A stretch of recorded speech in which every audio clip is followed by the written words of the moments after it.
gentlemen, it is the... The glamorous launch of the NASA Manifesto last week was the culmination of hours of consultations between the coalition's principals and harmonization of their respective political parties' visions ahead of the general election.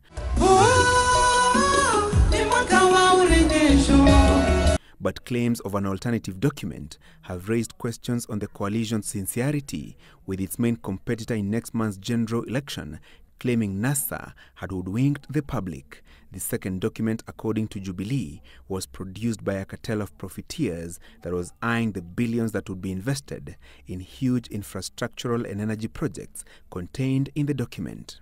Even us sitting here and speaking the truth to those cartels puts our life in danger.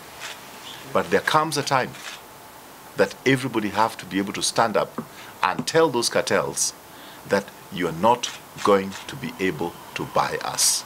But NASA, through Odinga spokesman Salim Lon, has termed absurd claims that it launched two manifestos, but rather two documents that were complementary. Lon said all the 5 principles that approved the coalition's manifesto and that the implementation plan was a simplified version prepared by the NASA Secretariat and not a business cartel as alleged by Jubilee.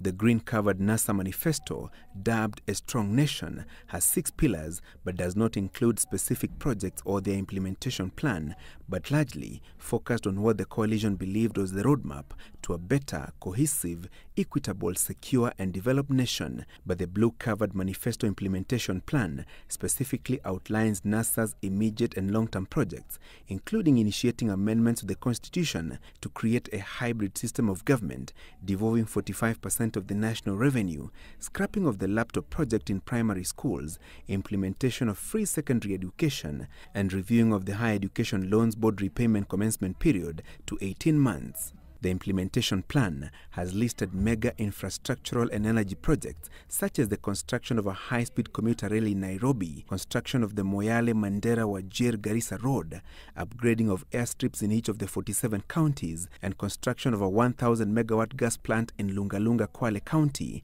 among other high-profile multi-billion shillings projects. These, according to Jubilee, were the projects alleged cartels financing NASA campaigns were eyeing. ODM as a political party, and NASA is ODM and ODM is NASA, is a party under Raila Odinga that went to court to stop the campaign financing bill. And now Kenyans may add that up to the corrupt cartels that they are now using to finance their campaign. We never wanted to go through another golden bag or Anglo-leasing. So we ensure that we block them out there. They're the ones who have been sponsoring articles in newspapers about Eurobond being stolen, and they cannot provide evidence because they never managed to get any amount from Eurobond. They're the ones who are saying SGR is expensive because really they failed to get the SGR. NASA has however rubbished the cartel's claims and hit back at Jubilee, claiming that those siphoning public funds had thrived under the Kenyatta-Ruto administration. Francis Gashuri's Citizen Weekend.